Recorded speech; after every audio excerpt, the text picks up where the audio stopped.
Olá, meu querido, minha querida, novamente aqui para o Soluciano Valadares, falando sobre administração da produção, na nossa aula 2 de melhoria da produção. Uma aula muito gostosa, muito legal, uma aula que a gente aprende muito, mas não o que fazer, mas como melhorar o que está sendo feito. Eu espero que você tenha gostado do primeiro vídeo e continue vendo esse aqui, porque é um assunto muito bacana, né, de se tratar, um assunto tranquilo de se falar, até porque a gente faz parte, né, dos efeitos da melhoria. Então a gente sempre quer o melhor para a gente e espera que as empresas possam melhorar sempre.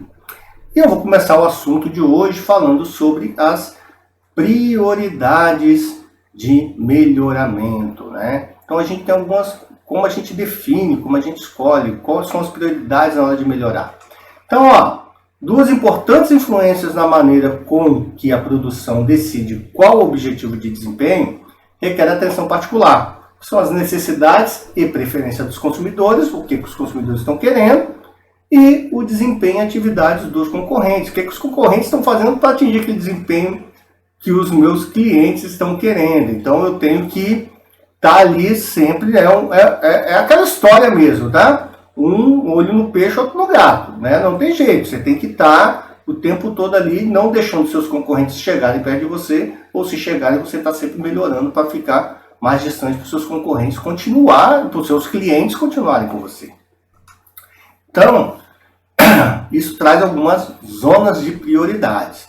Então a gente tem a primeira aí, que é a zona adequada. Os fatores competitivos nesta área caem acima da fronteira inferior de aceitabilidade e, portanto, deveriam ser considerados satisfatórios.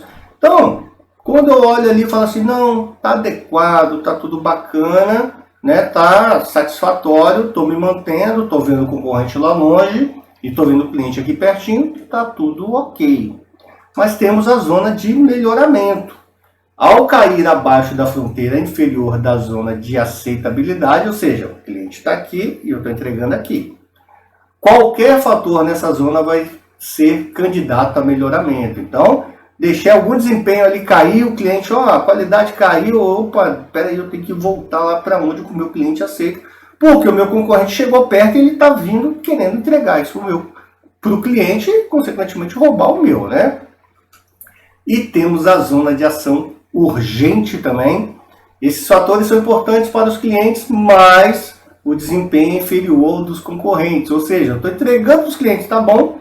Pense, é o seguinte, meu cliente está aqui, eu estou entregando aqui, tá muito bacana. Mas os meus concorrentes entregam aqui para o meu cliente. O que esse cliente vai fazer? É o que você faria. É para lá que eu vou. A gente faz isso naturalmente, tá, gente? A gente é fiel ao nosso bolso, a gente, o que a gente precisa, e não as empresas em si, tá? É o que é verdade, não adianta, né? Não tem essa lealdade toda quando eu estou vendo alguma coisa muito melhor sendo entregue para mim dentro dos meus padrões de preço, tudo, eu vou ficar conferindo o porquê, né? Não tem porquê. Eles devem ser considerados candidatos para o melhoramento imediato. E a gente ainda tem a zona de excesso, ou excesso. Os fatores nessa área são de alto desempenho, mas não são importantes para o cliente. Gente, vocês precisam ver, é um espetáculo isso que eu estou entregando para vocês. Aqui, por dentro, ele tem uma cor neon que não aparece por lá de fora aqui nessa caixinha. Então isso não faz a menor diferença para o consumidor, que nunca vai ver aquela luz neon. Mas é uma cor... Não interessa, se o cliente não é isso que ele está buscando, para que você vai entender aquilo todo? Né? O cliente não vai fazer a menor diferença. Deve-se perguntar, portanto, se há recursos dedicados a atingir esse desempenho que poderiam ser mais bem usados em outro lugar. Então, para que eu vou desenvolver o raio que o parta do negócio que o cliente não vai ver e não vai fazer a menor diferença com o desempenho, né? Então, poderia ter deixado a coisa do jeito que era e usar aquele recurso em outra área que eu posso melhorar, às vezes até por fora, né? Então, às vezes, as empresas estão aí. Eu sou muito bom nisso, mas isso aqui ninguém está interessado. Então, não adianta muito. E aí, a gente tem as abordagens, então, de melhoramentos que a gente pode fazer na nossa empresa. Então, uma vez que a prioridade de melhoramento tenha sido determinada, uma operação precisa considerar a abordagem ou a estratégia que deseja usar para executar o processo de melhoramento. Duas particulares estratégias representam filosofias diferentes e, em alguma medida, até mesmo opostas. Então, quais são essas estratégias, professor? Primeiro, a gente tem aí o melhoramento revolucionário. Então, aqui, ó, deixa eu pegar o meu point aqui, que eu não tinha ativado ele. Então, a gente tem aqui, ó, presume que o principal veículo para melhoramento é uma mudança grande e dramática na forma como a operação trabalha. Então, a gente tem aqui, né, esse gráfico de desempenho versus tempo, e a gente tem um padrão real de melhoria aqui, ó, que ele vai acontecendo ao longo do tempo aqui, né, e tudo. Mas você tem o padrão pretendido e real de melhoria revolucionária. Então, você vê, esse padrão pretendido ele está sempre acima do padrão real de melhoria. Então ele está sempre entregando mais do que talvez precisaria. E aí tem que tomar um cuidado, entregar mais é sempre legal, tá? É sempre bom. Mas dependendo do mais que você está entregando, você pode começar, em certo modo, às vezes, a perder, principalmente em custo, que está em todo mundo. Então, geralmente, tem hora que você melhora tanto que o custo eleva e você perde um padrão importante para a aquisição do produto pelo consumidor. A outra estratégia aí é o melhoramento contínuo. Adota uma abordagem de melhoramento de desempenho que presume mais e menores passos de melhoramento incremental. Então a gente vê aí, ó, temos o desempenho aqui, ó, ao longo do tempo ele vai aumentando, porque continuamente está se buscando melhorar, né? Então as operações elas também fazem esse tipo de coisa. E o melhoramento contínuo é até mais comum da gente ver, né? Tá sempre buscando melhorar algo. Às vezes no dia a dia você vai melhorando. E é legal ver o seguinte, às vezes você faz uma melhoria em determinado processo.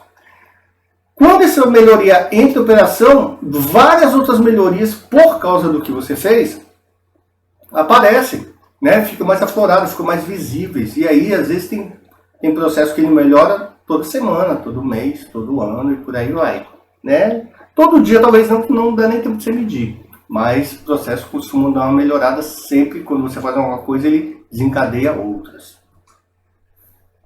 Vamos falar então sobre as diferenças entre melhoramento revolucionário e o melhoramento contínuo, né, que a gente acabou de ver. Então, o melhoramento revolucionário dá grande valor para soluções criativas.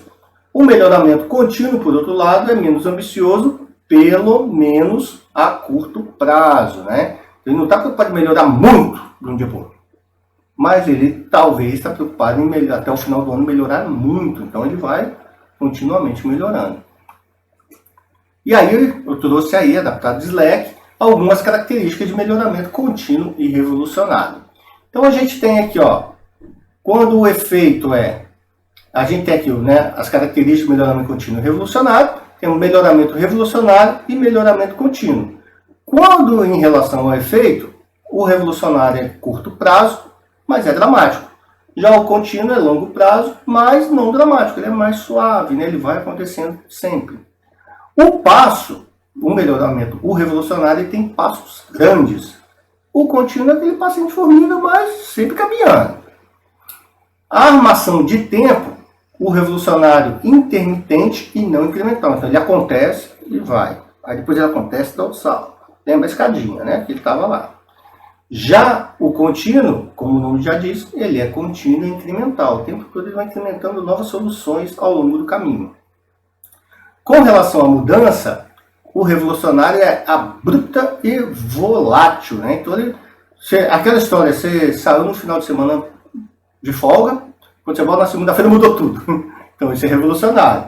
Agora, o contínuo, ele é gradual e constante. Então, você vai chegar lá na segunda, vai estar mudando, vão mudando o layout, vai acontecendo, na semana muda mais um pouquinho.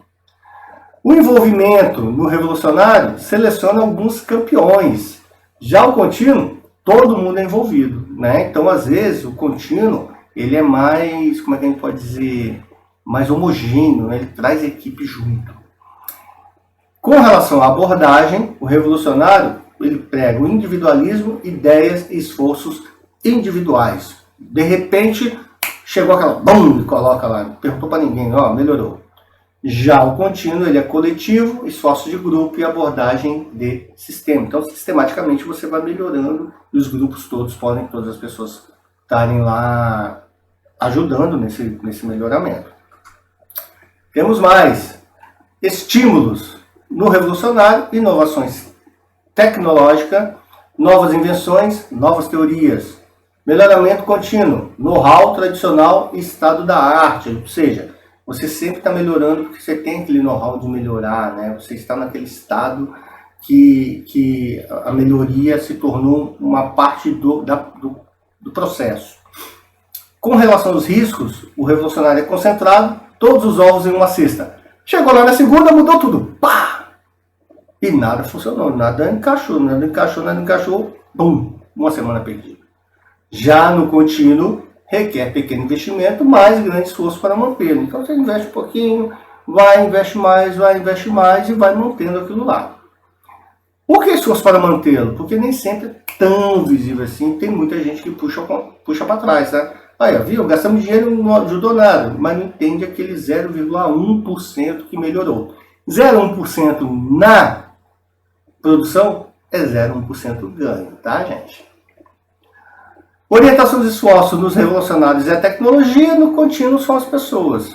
Então, teoricamente, mais barato. Critérios de avaliação: revolucionário, resultados e lucro. No contínuo, processo de esforço por melhores resultados, né? Então, está buscando lá na frente. O outro não quer lucro imediato e bora para lá. Bom, meus queridos, e agora eu vou falar com vocês aqui sobre uma coisa que é muito falado dentro da administração, que é o ciclo PDCA, né? A gente ouve falar tanto, é moderno, eu sei o que é o PDCA, todo mundo já ouviu falar de PDCA, às vezes você não sabe o que é, vai descobrir agora.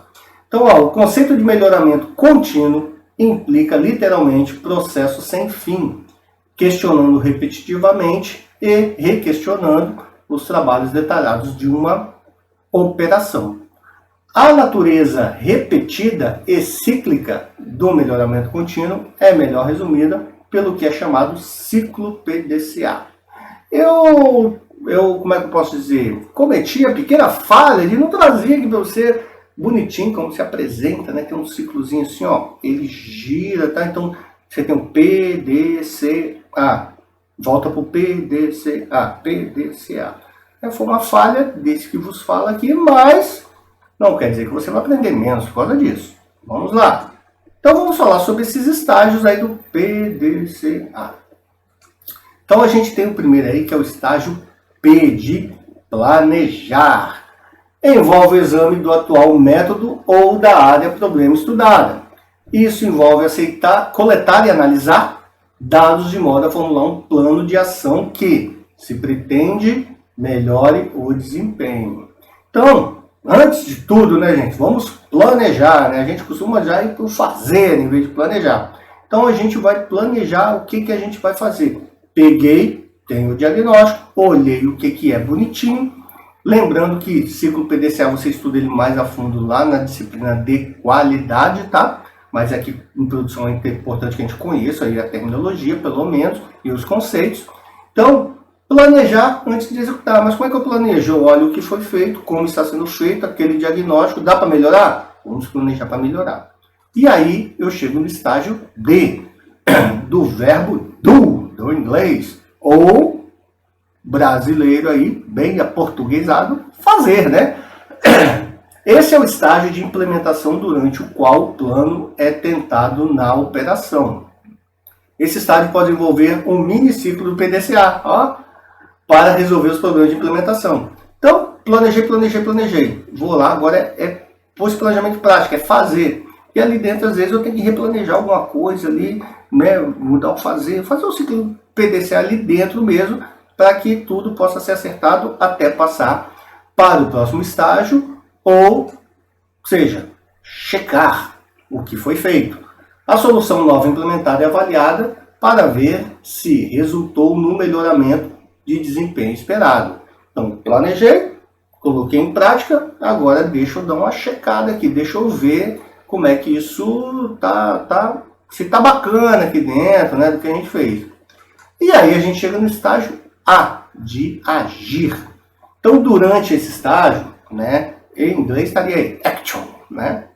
Durante esse estágio, a mudança é consolidada ou padronizada. Se foi bem sucedida, como alternativa, se a mudança não foi bem sucedida, as lições aprendidas da tentativa são formalizadas antes que o ciclo comece novamente. Então você pensa, eu fui lá, planejei, fiz, coloquei em prática, fiz a minha checagem, agora eu vou agir. Se ocorreu tudo bem, eu vou agir no sentido de, dá para melhorar mais? Se foi tudo ruim, o que foi ruim para a gente agir de forma a melhorar? Vamos planejar novamente. Ok? Então é bem bacaninha, o ciclo PDCA é muito simples de entender, que ele é cíclico, contínuo e sistemático. É um sistema, né? Por ser sistemático, né? Lógico. É um sistema de melhoramento contínuo usado amplamente dentro das organizações. E aí, a gente tem também a abordagem da reengenharia do processo de negócios. Reengenharia, né, gente? Business Process Reengineering, BRP. É o repensamento fundamental e o reprojeto radical do processo de negócios para atingir melhoramentos dramáticos em medidas críticas de desempenho, como custos, qualidade, serviços e velocidade. Então, quando a gente já ouve falar de reengenharia, né, reengenharia significa o quê? Joga tudo que era antes fora e faz de novo.